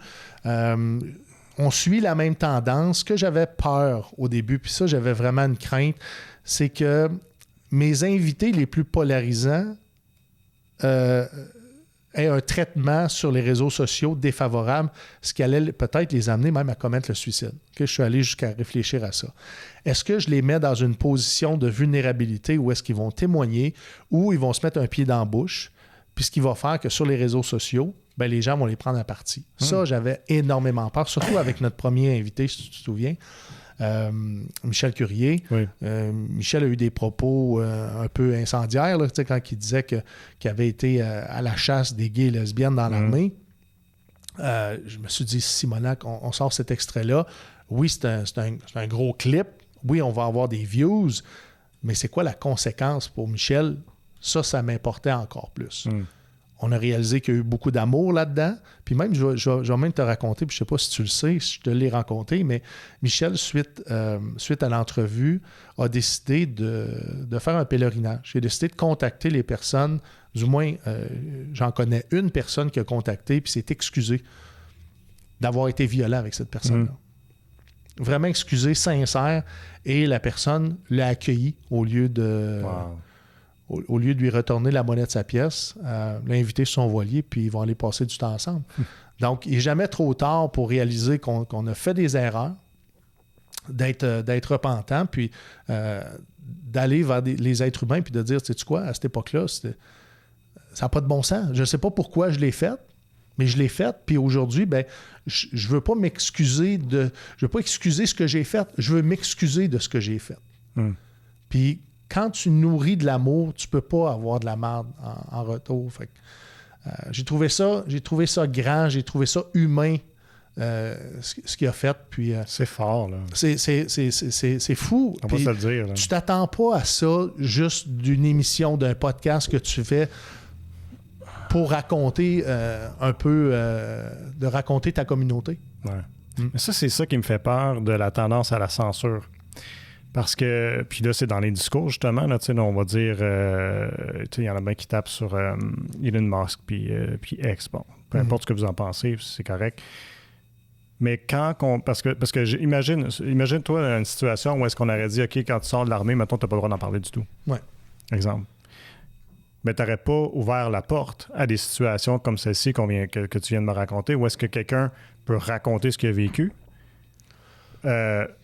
découvrir des choses sur elle-même, puis te dire « Wow, je veux faire ce cheminement-là après. » Puis aussi pour que les autres qui écoutent aussi. Là. Ça, c'est la personne qui est venue, mais ceux qui écoutent aussi, qui en retirent quelque chose, je suis convaincu. Là. Ouais. Puis là, je vais le dire, je ne l'ai pas dit tantôt, mais les expériences, les témoignages qu'on a à ton émission, c'est des témoignages uniques là, de choses, de vécu humain que la grosse majorité des gens, tant mieux, ne vivront pas. Puis même, je vais juste renchérir ce que tu as dit. Je les reçois sur le podcast, mais très souvent, je les amène à Libre et sans tabou pour une entrevue beaucoup plus courte, beaucoup plus concise avec José. Puis c'est José qui va leader cette portion d'entrevue-là. Donc, il va avoir une façon de poser des questions différentes, une façon de voir les choses différentes. Puis moi, je suis là-dedans. Mais ça arrive très souvent que ce qui va être dit sur le Soundcheck Podcast Studio ne sera pas répété là-bas. Okay. Parce que ça a été dit dans un contexte différent. Et justement, ce témoignage-là est unique à ce moment-là, à cette émission-là. Ouais. Et vous avez le privilège de les avoir. Ah, absolument. Puis j'en ai parlé aussi avec Sylvain. Puis j'ai dit, puis on fait le même constat les deux. Même nous autres qui est juste témoins, puis on a la chance de rencontrer ces personnes-là aussi, pour leur jaser un peu en arrière-scène. Puis c'est une expérience humaine. Oui, l'expérience humaine. Je vais vous lancer des fleurs parce que tous les invités qui sont venus ici m'ont souligné comment ils ont été accueillis. Puis comment ils se sont sentis bien. Puis une des choses importantes avec les vétérans blessés, c'est l'endroit où est-ce qu'ils sont. Est-ce que c'est un safe space? Okay. Et ils me répètent tous la même chose. Quand ils viennent ici, ils se sentent bien. Puis quand ils vous rencontrent, comment je pourrais dire ça? C'est une rencontre humaine. Comment vous les faites sentir à l'aise? Ben, ça les met dans un climat, dans un contexte qui sont prêts à se livrer. Il n'y a pas ce sentiment-là d'être en hyper-vigilance parce que il y a deux personnes qui ne connaissent pas dans un studio qui, au contraire, vous êtes là, bonjour, bienvenue, moi, mon nom, c'est... Puis tu prends le temps de jaser avec eux autres, ce qui fait que quand ils sortent d'ici, vous êtes des alliés. Ouais. Ah, je suis content. Je suis content de dire ça, mais puis, je veux pas, on a un peu l'habitude. Mais c'est un tout. Quand tu travailles à la télévision, l'équipe, les recherchistes, la régie, réalisateur, producteur, c'est tous la même équipe. Donc, il faut que ça soit en harmonie parce que sinon, tu n'as pas le bon contexte pour ce type d'entrevue-là. Puis encore là, je n'ai pas la prétention de savoir ce que je fais. On évolue ensemble dans la création de ce nouveau podcast-là. Penses-tu que... en fait, c'est niaiseux, c'est évident, mais je voudrais te demander, dans le fond, en quoi ton expérience à toi comme vétéran fait en sorte que tu es capable de faire cette émission-là? Ce que je veux dire, c'est dans le fond, que si c'était pas toi qui les animais, mettons que le même invité, là, comme moi, je leur parlerais, ce serait pas la même affaire. Je pense un point qui favorise ce genre de podcast-là, c'est mon empathie. Je pense que je suis un empathe dans la vie, donc je suis capable de ressentir ce que mes invités ressentent. Ça peut être un plus comme un moins parce que ça arrive que je suis pris dans mes émotions aussi, mais en même temps, je pense qu'avec l'expérience, je suis capable de passer au travers et de conduire quand même l'entrevue. Je pense que mon passé militaire, mes faits d'armes, me donne une forme de crédibilité, même si j'ai fait plus qu'un métier dans l'armée, j'ai quand même fait 20 ans, j'ai touché aux forces spéciales, j'ai conduit des enquêtes, j'ai fait la guerre. Je pense que j'en ai fait beaucoup pour avoir une forme de crédibilité de la part de mes frères et de mes sœurs d'armes. Puis je te dis malheureusement parce que tout vétéran devrait avoir cette crédibilité-là par rapport à dans quoi il va s'impliquer. Aujourd'hui, je suis comme un entrepreneur. Dans le fond, je produis mes choses, mais si j'étais dans un autre domaine, je souhaiterais que comme vétéran, on me voit aussi avec des compétences et une crédibilité. Mais quand on parle de l'armée, malheureusement... quand tu as fait plusieurs choses, tu as fait des choses qui sortent de l'ordinaire, tu as une crédibilité plus grande auprès de certaines personnes. Ouais. pour nous autres, je trouve, je veux dire pour moi, je ne vais pas parler pour mes collègues, mais j'ai l'impression aussi qu'on a appris à en connaître davantage sur toi. Dans le sens que quand je t'ai reçu il y a 1 an ou à peu près, je sais pas à quel point tu étais capable de t'ouvrir à parler de ton expérience militaire comparé à ce que tu fais maintenant dans ton émission, parce que souvent tu vas te retrouver dans leurs témoignages. Oui. Et j'aurais pas peur de témoigner à mon tour. Quand j'ai commencé tout ça, que j'ai commencé à témoigner sur des podcasts, j'avais peur de la réaction de ma communauté. Je me suis moi aussi posé la question, est-ce que j'en ai fait suffisamment pour être capable de prendre parole? OK. Fait que tu as passé par le même cheminement. Même chose. Puis à un moment donné, je réalisais que petit à petit, la communauté autour de moi grandissait, puis continuait à me supporter dans mes propos, continuait à me supporter de la façon dont je me comportais comme personnalité publique, parce que veux pas, d'une certaine façon, je suis pas personne qui m'a nommé représentant, mais je les représente d'une certaine façon par rapport à ce passé-là. Et puis, j'essaye d'être digne de la majorité de la communauté dans comment je me comporte, qu'est-ce que je dis, puis qu'est-ce que je fais. Donc, c'est comme si je portais encore l'uniforme sur moi. J'ai porté l'uniforme militaire, j'ai porté l'uniforme de policier militaire, puis à chaque fois que je me déplaçais en uniforme, tous les yeux étaient sur moi. Puis quand les yeux sont sur toi, ton comportement doit être exemplaire. Je ne dis pas que mon comportement a toujours été exemplaire, mais c'est toujours d'avoir à l'esprit que tu peux être un modèle pour quelqu'un. Puis encore aujourd'hui, j'ai ce réflexe-là de faire attention à ce que je dis, faire attention à ce que je fais, même si je suis libre de faire tout ce que je veux, parce que d'une certaine façon, je représente cette communauté-là, puis je veux que cette communauté-là, en fait, par-dessus tout, que cette communauté-là continue à m'aimer, puis à me suivre, puis à trouver que je suis pertinent, et continuer de les faire rayonner aussi, parce que de monter comme humoriste, de monter comme personnalité publique, me donne l'opportunité de leur donner à leur tour la parole. Et si davantage notre... comment je pourrais dire ça? Davantage de faire connaître la communauté va humaniser, je pense, ce travail-là qui est particulier, puis que pour certains trouvent ça dégueulasse. Fait que de voir que c'est des humains qui sont en arrière de ce travail-là, mais ça va aider à combattre les préjugés puis à augmenter l'opinion publique.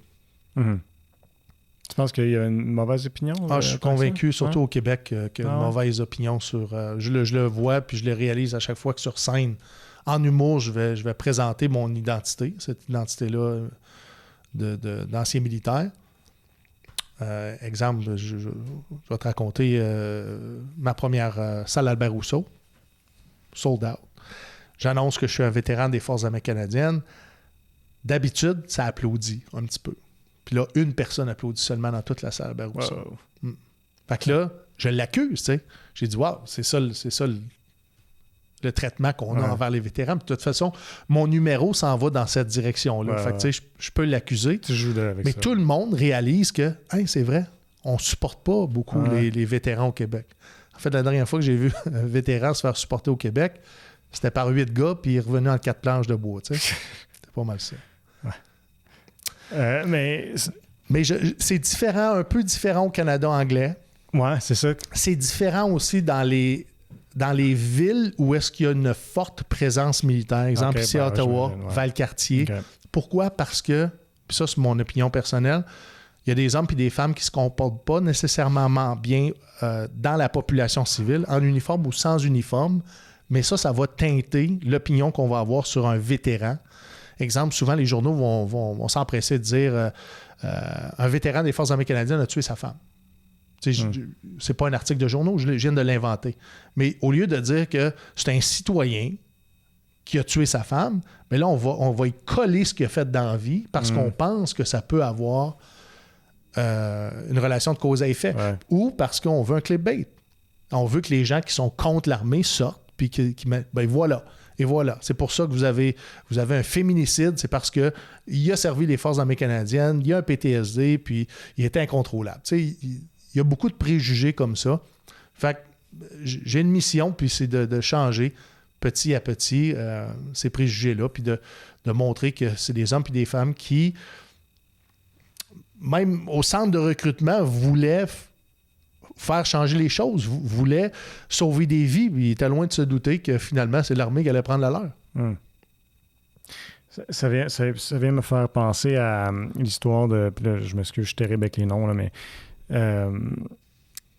je pense que c'est comme ton deuxième invité, là, qui revenait, je pense, c'était de la Bosnie, et qui... c'est même sauf à l'oreille Roger, mais je sais pas si c'était lui. Roger Chabot. C'est Roger Chabot? Ah, ben celui qui a fait la peinture? C'est Roger Chabot. Ah, ben c'est ça. C'est ça qui revenait de la Bosnie, puis que le journaliste, devant sa femme, son enfant... La Somalie. Oui. Somalie, qui est un conflit qu'on n'a pas beaucoup parlé, surtout depuis les déboires. Oui. Ouais.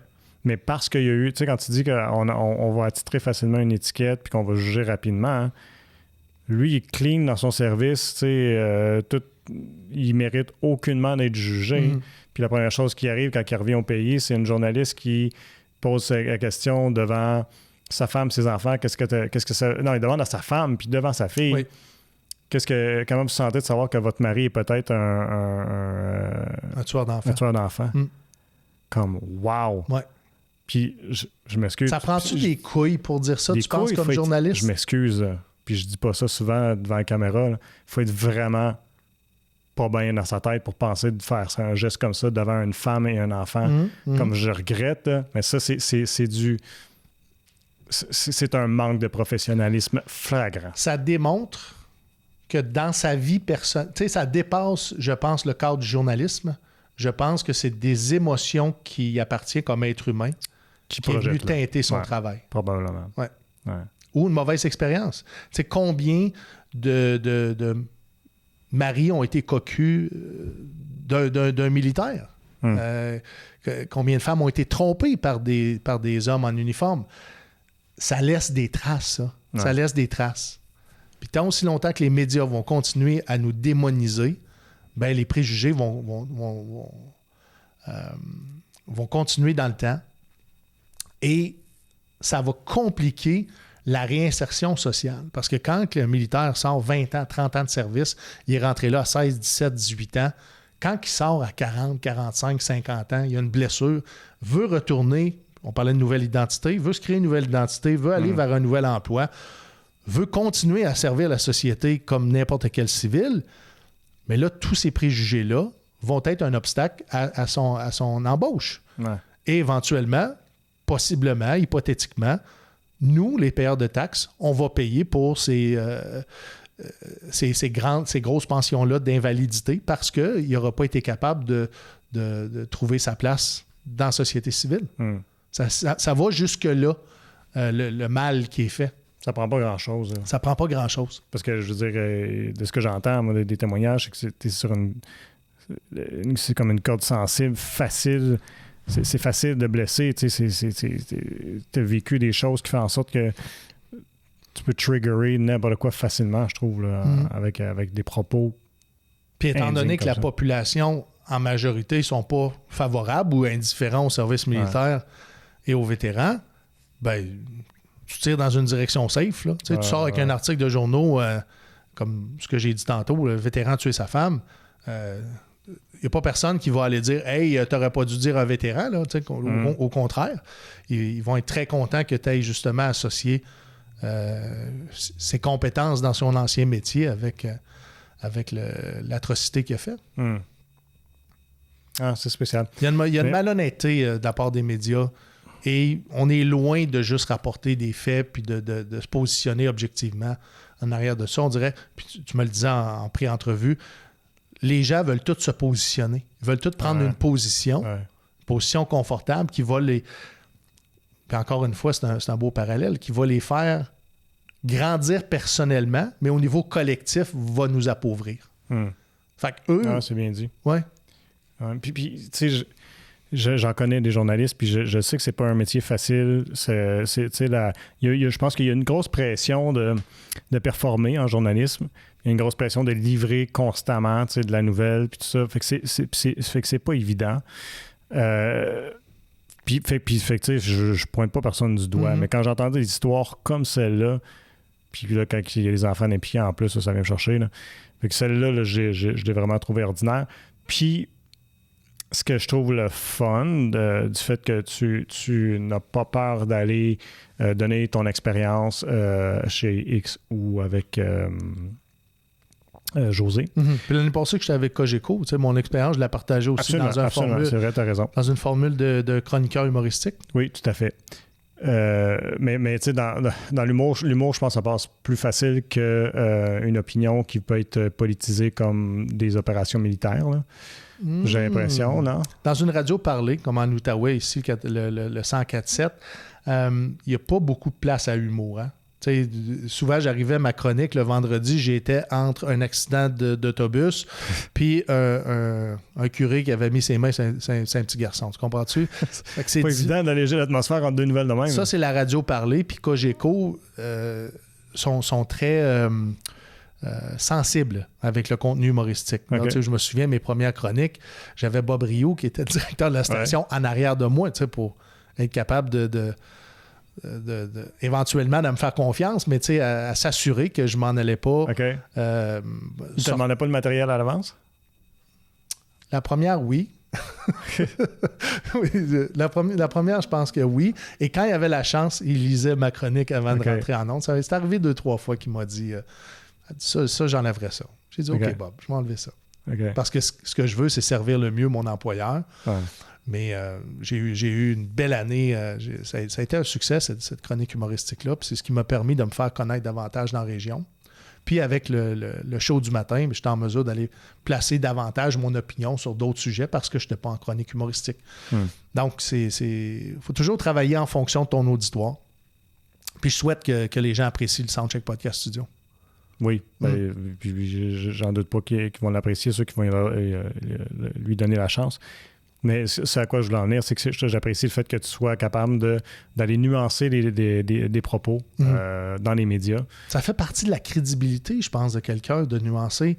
J'ai l'impression que quand tu es toujours campé dans une position, tu t'attends à ce que les choses ne changent pas. Donc, c'est un statu quo pour les 10-20 prochaines années. C'est pas comme ça fonctionne. Oui, mais est-ce que les gens le voient comme ça, tu penses? Moi, j'ai l'impression que parce que les médias on s'en vient un peu, je trouve, comme les Américains de plus en plus, où est-ce que c'est évident, là. Si tu écoutes un poste, tu sais qu'il est républicain, si tu écoutes un autre, tu sais qu'il est plus démocrate. Fait... Mais au moins, il y a moins de bullshit comme ça. Je trouve ça mieux que quelque chose qui est déguisé. Tu penses? Mais au niveau de la crédibilité, c'est plus clair. Okay. Donc, exemple... Mais la crédibilité, t'as quand même en prendre un coup. Je veux dire, tu peux pas être crédible si tu prends parti. Ben, si t'es nuancé, tu peux gagner en crédibilité, oui. Mais si tu ne l'es pas... Ben, tu peux pas être nuancé si t'es... Pas si le directeur des programmes te demande un agenda en particulier. Ben, c'est ça. Ouais. Qui va dire ben là, je veux que ton angle soit ça. Tu sais? Oui. Mais tu comprends ce que je veux dire? Si tu écoutes CNN, tu écoutes Fox, il y en a un qui est démocrate, il y en a un autre qui est républicain dans son essence. Là. Mais encore là, ça a évolué et ça change parce que ça dépend qui est au pouvoir. Oui. T'sais, on a vu Fox être beaucoup plus bleu qui était rouge, justement à cause de l'arrivée des démocrates au pouvoir il y a pratiquement 4 ans. Ouais, on peut voir les médias se positionner en fonction du gouvernement. Ouais, c'est possible. Je pense. Mais en tout cas, il reste que je trouve que j'ai l'impression qu'il y a de moins en moins place à la nuance. Fait que dans le fond, je voulais juste te lancer quelques fleurs à dire j'apprécie que tu aies cette approche-là quand tu parles publiquement. Ben, merci. Je disais tantôt qu'on a pas eu la chance de... C'est-à-dire que j'avais l'impression que tu n'étais pas nécessairement prêt à parler beaucoup de tes expériences. Puis là, je t'ai entendu, toi, témoigner à travers tes commentaires, tes entrevues avec les vétérans qui viennent à ton émission. Une chose qui m'a frappé, parce que tu n'en as jamais parlé hors d'onde non plus, tu as déjà fait, comme un de tes collègues, tu as déjà eu à faire face à la mort de très près. Ben, c'est-à-dire que tu m'en avais parlé dans un autre contexte, plus qu'une fois. L'autre fois, là, on a parlé la dernière fois d'un assaut à la grenade. Qu'est-ce qui fait... t'as-tu envie de me la raconter, l'épisode? Comment ça s'était passé, ça? Pour la grenade? Là, tu fais référence à l'histoire de Jean-François Dupont? Oui, mais ton histoire à toi? Je me rappelle pas de ce que j'avais raconté. Est-ce que tu peux me le mettre en contexte? Une grenade explose... Puis que lui se lève, puis wow, j'ai survécu à la grenade. Oui, exactement. T'aurais vécu la la même genre de situation de la même façon que lui. La même réaction, à une situation face à la menace et face à la mort, parce que l'explosion... JF racontait à quel point une explosion, ça te faisait réaliser à quel point tu étais vulnérable, à quel point c'était impressionnant, puis à quel point ça pouvait faire du dommage. Ça, j'ai réalisé ça comme lui, énormément, rapidement. Que j'ai réalisé que tu peux pas juste mettre tes mains comme ça et tu vas bloquer l'explosion. Tu comprends? Ça prend... Puis même avec de l'équipement militaire, il est possible que la charge explosive traverse. Mais vous êtes formé, j'imagine, d'abord aussi pour comment réagir à une situation comme ça. Écoute, on lance des grenades sur un champ de grenades en arrière d'un mur. Jamais tu réalises le souffle de cette grenade-là. Jamais tu réalises le dommage de la grenade avec des choses autour. Tu sais, puis parce que c'est un contexte d'entraînement, c'est un contexte sécuritaire, c'est un contexte où est-ce que tu n'as pas... Tu sais, à une époque... Mais en théorie, il n'y a pas genre, tu sais, OK, advenant une menace, une grenade à tant de distance, c'est quoi tes solutions de... Ben, la grenade est mortale à 25 mètres. OK. Puis après ça, ben, tu peux imaginer, c'est tous des morceaux de métal en fusion. Donc, la grenade est faite pour blesser, en fait. Elle n'est pas faite pour te tuer, elle est faite pour blesser, pour qu'il y a deux soldats qui sont corrects, qui vont prendre charge de soldat qui est blessé. OK. Fait que Jean-François raconte que face à cette menace-là qui aurait pu prendre sa vie, lui, il tape des mains. Il tape des mains, puis il est en extase. Pas en extase, mais il est content. Il est vraiment content. Puis je témoigne que moi aussi, j'ai vécu ça sur une attaque, une grosse embuscade. Sortir de la zone d'abattage, arriver sur un camp, je sors de mon véhicule, puis ma réaction, c'est que je suis content, Nasty. Je suis content, Nasty, d'avoir vécu ça. Je suis content d'avoir survécu à ça. En fait, c'est même plus vécu ça que de survivre à ça. Survivre à ça arrive plus tard. Mais je suis content d'avoir vécu parce que j'ai tous mes morceaux, Chris. J'ai pas eu d'impact si négatif. Oui, on a des blessés avec nous autres, mais à ce moment-là, ma tête n'est même pas là. Ma tête est juste de réaliser que hey, c'était hot en crise, puis je suis encore vivant. Fait que cette euphorie-là, c'est ça que je témoigne, puis que je dis, parce qu'il avait honte de sa réaction. J'ai eu honte de la mienne après aussi, de voir que dans tout ce chaos-là, puis suite à cette embuscade-là, on a reçu d'autres attaques à la roquette, donc on s'est fait réattaquer suite à l'embuscade. Justement, où est-ce que moi, j'étais sorti de mon véhicule, puis j'étais euphorique, tu sais. Jusqu'à temps de réaliser réellement ce qui s'était passé, qu'on avait des blessés, puis là, on se fait réattaquer, on a d'autres blessés. La journée était loin d'être finie, là. Wow. Mais ma réaction, la première réaction, c'était de l'euphorie. Ça doit être quasiment une réaction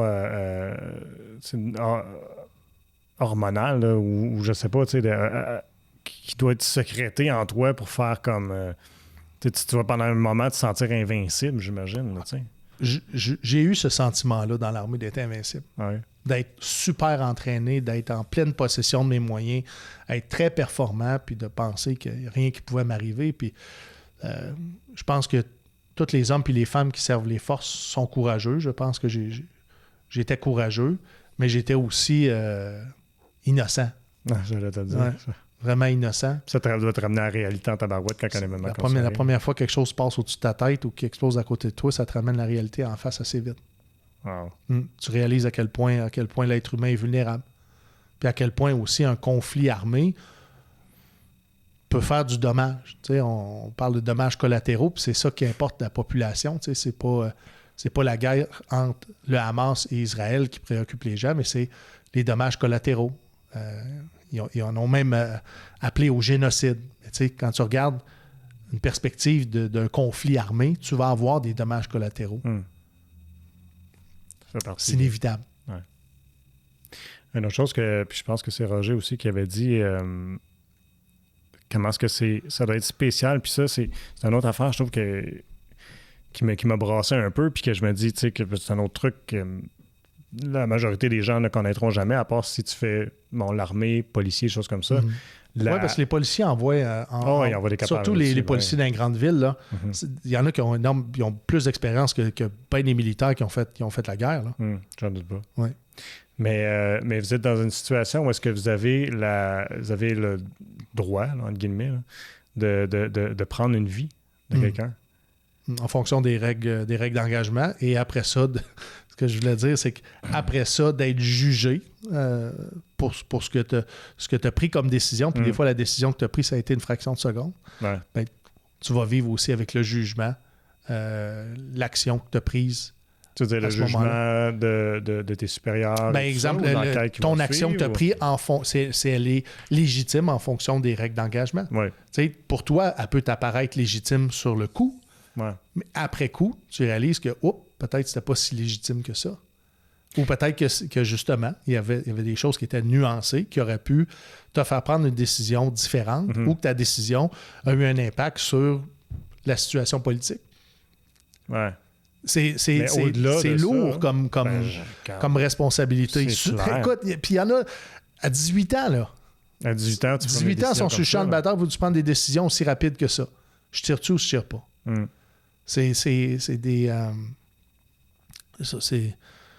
c'est des décisions trop grandes, je pense, pour un jeune adulte. Ben, des décisions trop grandes pour un jeune adulte, mais c'est pas des décisions trop grandes pour n'importe quel être humain aussi, là, en quelque part. Oui. Tu sais, tu l'as pas... Je pense pas que tu t'es engagé dans l'armée en disant moi, je suis capable... Demain matin, je suis dans un conflit, je suis capable de tirer sur quelqu'un. Tu comprends dire? Ben, tu sais pas avant d'être rendu là, je pense. Puis même qu'il y en a qui pensaient être capables de le faire rendu là, puis ils n'ont pas été capables de le faire. Je peux imaginer. Puis après coup, il y en a qui l'ont fait, puis regrettent de l'avoir fait. Tu sais, ça a été mon cas un bout, où est-ce que je regrettais d'avoir tiré sur du monde. Ah ouais? Mais ça, c'est après que ça t'arrive. Pas sur le coup, c'est clair. Non, pas sur le coup. Tu es en mode défense. Ah ouais, t'es en crise. Il veut ma vie, il m'en prendre la sienne. C'est ça la réaction. Mais après ça, quand tu humanises un conflit armé, ben tu réfléchis pas de la même façon. Là. Même si tu sais très bien que tu as fait ton travail, puis que tu n'as pas de faute. Mais au niveau humain, il y a un bris de valeur. Je te le disais dès le départ, il faut que tu sois prêt à savoir que tes valeurs vont être brassées. Là. C'est un emploi qui est particulier. Très particulier. Puis, après coup, mettons, tu vis un conflit comme celui-là auquel on fait allusion. Tu vis cette situation-là. As-tu du support psychologique à ce moment-là ou c'est juste après? Non. Après que tout soit fini? Non, non, pas. Puis de toute façon, la nécessité d'avoir... La nécessité du... Non, je vais dire ça autrement. Je sentais pas que j'en avais besoin à ce moment-là. Malgré que si j'en avais eu, si on m'avait posé la question « Comment tu te sens? » j'aurais probablement vidé mon sac. OK. Ouais. Mais à chaque, je vais dire, situation périlleuse, surtout les Canadiens français, à l'époque où est-ce que moi j'ai servi en Afghanistan, 2004, 2007, 2008, n'avaient pas de service de psychosocial. Tu sais, quand il y avait un événement traumatisant, ou du moins un événement qui a le potentiel traumatisant. Je pense que les Américains en avaient. Mais encore là, il n'y a rien de ça qui nous a été partagé, puis il n'y a pas personne qui... Souvent, c'était le padré qui venait nous voir. Oui, ça vous disiez. Comment ça va? Ouais. Ah, ça va bien, padré. Tu veux pas... Dans l'armée, tu ne pouvais pas dire qu'il y avait un problème. Donc, il y avait une culture que tu n'as pas le droit de te plaindre. Tu n'as pas le droit de dire que tu souffres de quelque chose, parce que culturellement, tu vas y perdre au change. Ceux autour de toi vont dire d'arrêter de te plaindre, parce que c'était ça la culture de l'armée. Okay. Et si en plus tu demandes un congé pour une blessure, que ce soit physique ou psychologique, ben les autres te mettaient de la pression parce qu'eux autres, leur travail venait d'augmenter, leur charge de travail venait d'augmenter. Donc cette culture-là a fait énormément mal d'aller vers les services parce qu'on était toujours considérés comme des pas bons. Mais penses-tu que si, puis là, je ne sais pas comment est-ce que c'est aujourd'hui, peut-être que toi tu le sais, mais s'il y avait eu du support plus immédiat, que les répercussions après, plus tard, seraient moindres? Oui. Ouais. Ben oui, c'est certain. Puis prends un problème de santé mentale, une pathologie comme un syndrome de stress, post-traumatique, ajoute à ça des problèmes situationnels, c'est encore plus compliqué, tu comprends-tu? Donc, si tu es capable de traiter en amont, ou du moins de commencer à lever des flags, tu sais, que ça peut être un événement traumatique, puis ça se peut que dans le futur, tu vives des symptômes qui sont reliés à ça. Et petit à petit, il est possible que la maladie se développe, parce que la maladie peut se développer sur le champ, mais elle peut se développer aussi avec le temps. Parce que le cerveau humain va faire un shutdown, ou parce que tu vas avoir refoulé ces émotions-là, parce que tu vas avoir... tu te permettras pas d'y réfléchir, d'y penser. Ouais. Parce que le lendemain... exemple, le lendemain de ma grosse embuscade, je repartais sur le terrain parce que l'armée croyait que si tu étais dans une situation difficile, comment tu peux t'en remettre le plus vite possible, c'est de remonter à cheval. OK. Fait que le lendemain, on repartait. Ce qui peut être vrai un peu dans certaines situations, mais ça, je pense... Mais tu sais, de témoignages d'autres qui nous ont vu revenir de cette embuscade-là, ben, c'était qu'on avait des faces de fantômes. C'est comme plus d'émotion, plus... Puis je pense que ça a changé beaucoup d'entre nous autres. Ouais. Mais encore là, c'est plusieurs événements aussi. Donc, c'est facile de cibler un événement qui est plus gros que les autres, mais ça reste que chaque événement qui a un potentiel traumatique, incluant de l'harcèlement à répétition, parce qu'on a réalisé qu'il y en a, dès les recrues, le harcèlement à répétition a pu causer un PTSD. Ben, tu réalises que des fois, c'est plusieurs petites fissures qui vont mener à la cassure. Ouais. Il n'y a pas un être humain qui est fait pareil. Ouais, c'est sûr. Est-ce que c'est dans cette même embuscade-là que tu m'as parlé dis-moi si je vais trop loin, là, mais que ça a été utilisé pour attirer l'attention des forces ennemies vers un convoi pour que autre chose se passe. Donc, c'est un decoy, dans le fond. Tu m'as entendu poser la question à un de mes invités qui, lui, travaille au niveau de l'intelligence. Je me demandais si c'était une pratique. Puis, en posant la question, je connaissais la réponse. C'est qu'il y a une des tactiques, c'est de dire, exemple, à l'ennemi, on va passer à droite. Mais dans le fond, c'est parce que tu veux qu'il te ramasse à droite pour passer librement à gauche. Ouais. Donc, j'ai eu ça comme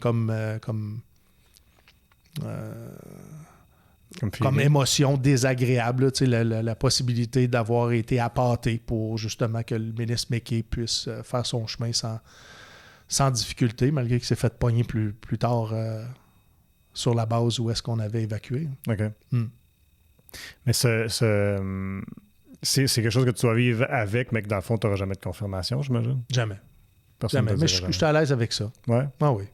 Dans l'armée, tu es loin de savoir tout. Au contraire, même l'objectif, c'est que tu saches le moins possible de choses. Que tu saches ce qui est important pour toi pour mener à bien les opérations, puis que le reste de l'intelligence, ben, tu le maîtrises pas parce que ça pourrait justement, dans le cas où c'est un prisonnier de guerre,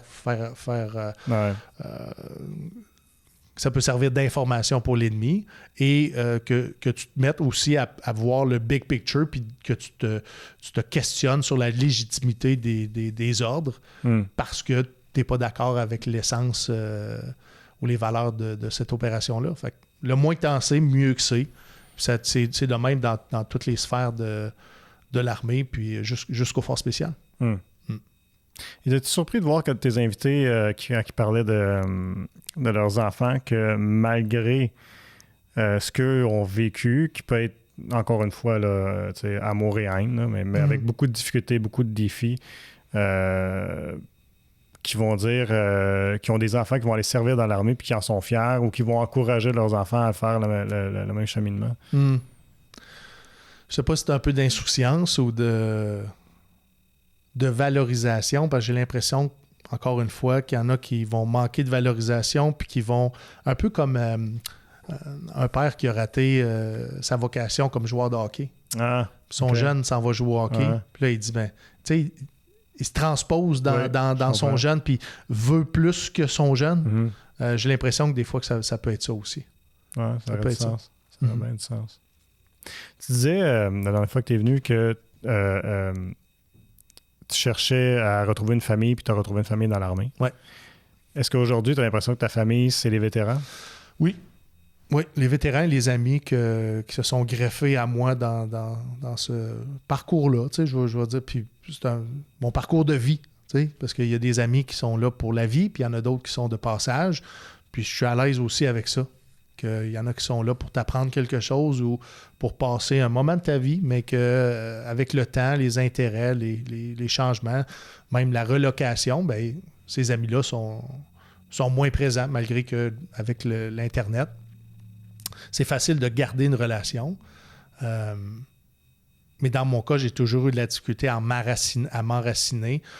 Donc, il y a beaucoup de gens qui sont passés dans ma vie puis qui ne sont pas restés. Puis des fois, c'est parce que j'ai l'impression qu'inconsciemment, j'ai de la difficulté à nourrir ces relations-là à cause de mes blessures. Mais encore là, c'est hypothétique que je travaille ça encore en psychothérapie. Des fois, j'ai beaucoup de gens autour de moi. Mais est-ce que mes relations sont ultra profondes, puis ultra groundées, puis à long terme, tu sais, de longue date? Souvent non. Souvent non. OK. Mais j'ai des amis qui sont très proches, qui sont là. Ben, j'allais dire, tu es assez proche pour les convaincre d'embarquer sur un stage pour aller faire de l'humour. Ben oui. Parle-moi de ça, le show du souvenir, parce que le show du souvenir... On parle d'identité, on a parlé d'identité. Je me suis créé une nouvelle identité quand je suis sorti de l'armée.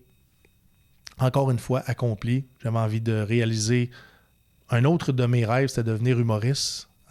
L'École nationale de l'humour, j'embarque ses planches, ça fonctionne bien.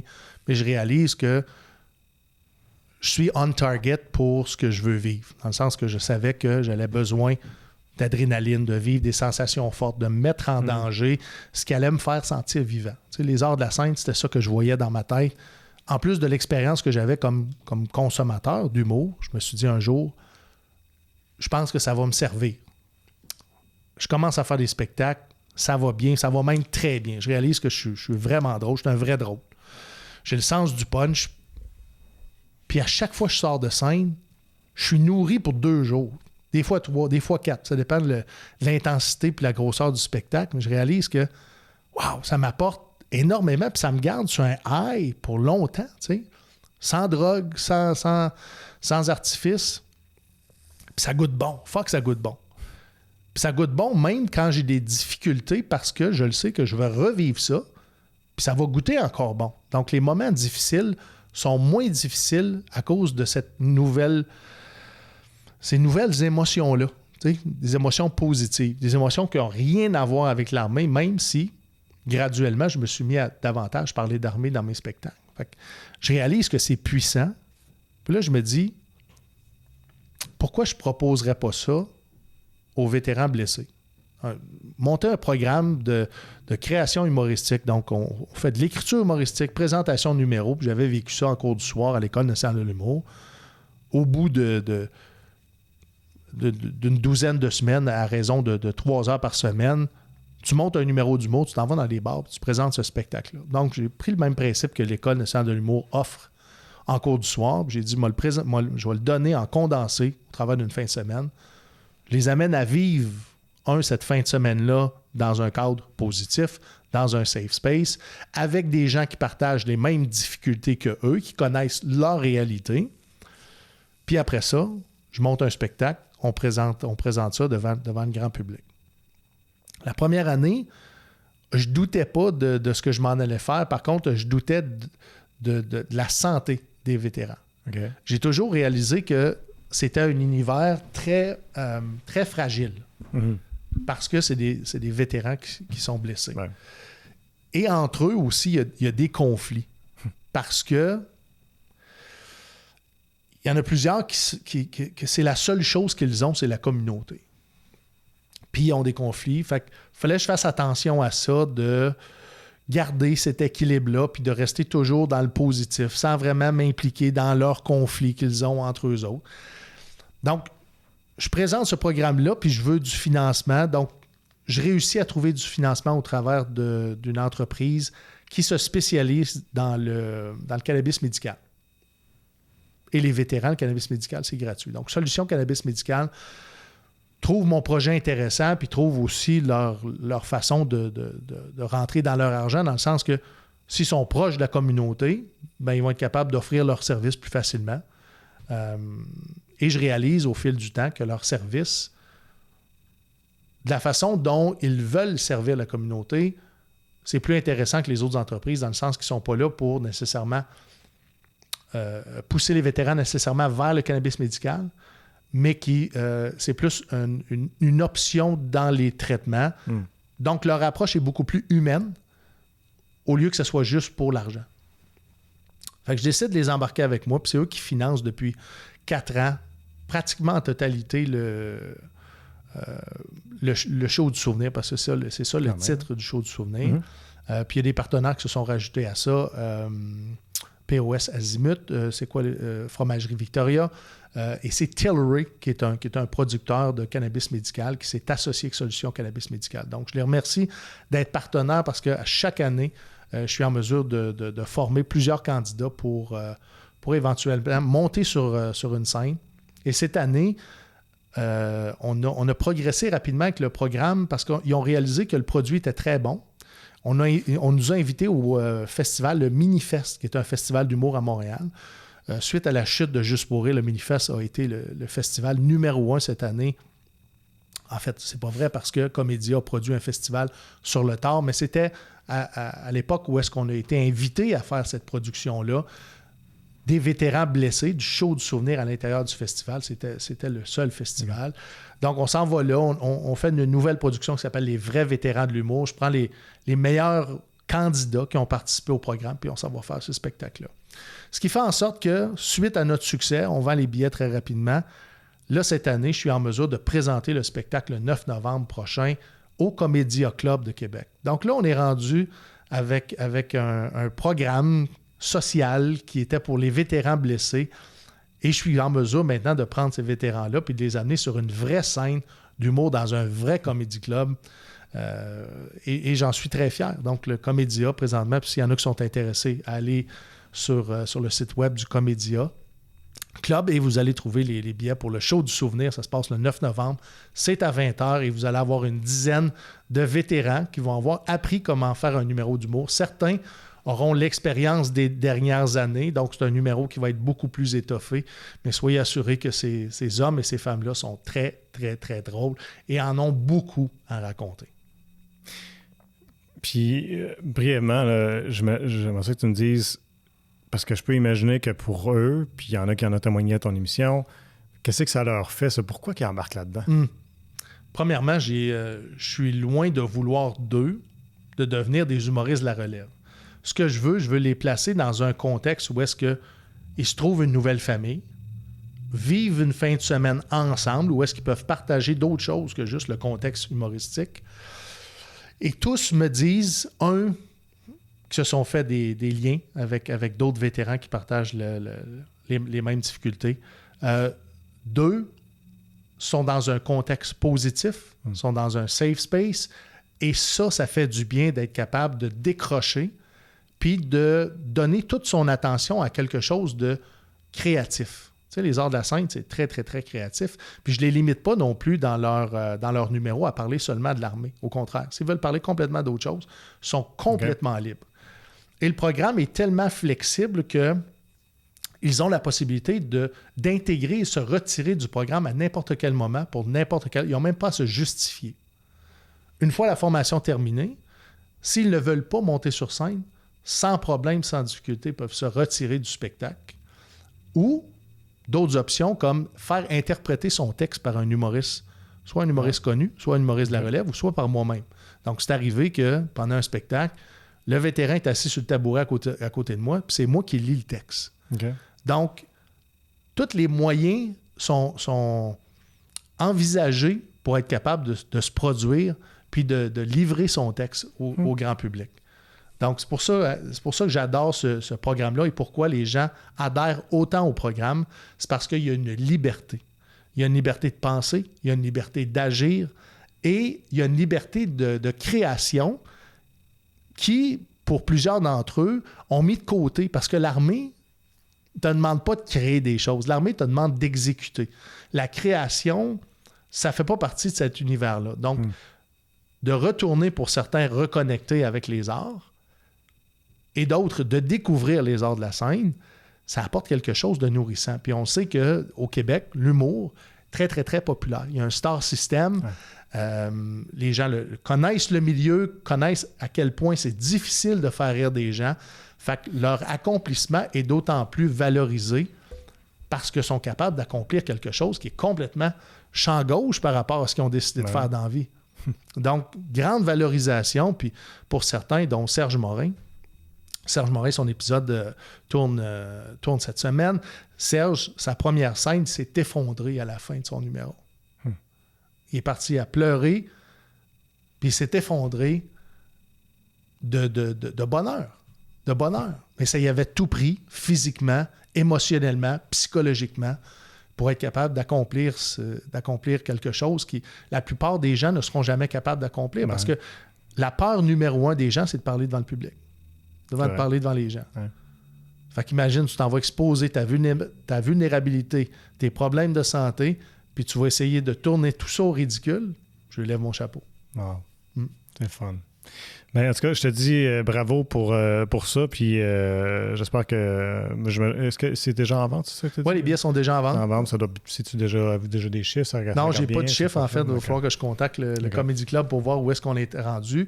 Mais avant même de savoir qu'on s'en allait vers le Comedy Club, on en avait le tiers des billets étaient vendus. On a augmenté la capacité de salle. On a 150 billets. Ça va bien partir. Ça va très bien aller. J'ai une tournée des médias qui s'en vient. Je vais faire on va envoyer le communiqué de presse, puis on va souhaiter que les médias soient encore au rendez-vous pour faire la promotion de ce spectacle-là qui est particulier. Mais bravo pour ça. Puis aussi, moi, je te dis, au nom de la TVC, merci pour ce que tu as apporté comme nouvelle programmation. C'est la programmation pertinente de Soundcheck Podcast Studio. Il faut lui donner la chance de ce show-là. C'est des témoignages humains comme rarement on peut en entendre parler. Puis moi, personnellement, ça me fait même grandir comme personne parce que ça met beaucoup de choses en perspective. Ça te rappelle aussi qu'aux vraies valeurs de différentes choses. J'adore ça, d'être assis dans la régie et d'écouter les témoignages des gens. Fait que je te dis merci. Puis la TVC te remercie aussi pour cette programmation-là. Puis je souhaite longue vie à ce projet-là. Ouais, merci de faire ça avec moi parce que sans vous autres, je ne serais pas ici. Je ne serais pas ici aujourd'hui, mais on n'aurait pas créé ce nouveau podcast-là pour les gens de TVC Basse-Lièvre et les gens de ma télé. J'en suis fier. Puis en plus, tu es capable de... On est en plein développement de ce podcast-là. On va apporter des nouveautés, des modifications pour le bien-être des téléspectateurs. Mais merci d'embarquer dans cette aventure-là parce que c'est une aventure. Puis... les deux, je pense qu'on va apprendre et on va évoluer là-dedans parce que moi aussi, comme animateur, j'ai l'impression qu'à chaque épisode, je grandis un peu plus de ça. Puis ça, c'est grâce à mes invités. Ben, super. Merci de venir nous jaser aujourd'hui. Merci, Jeff.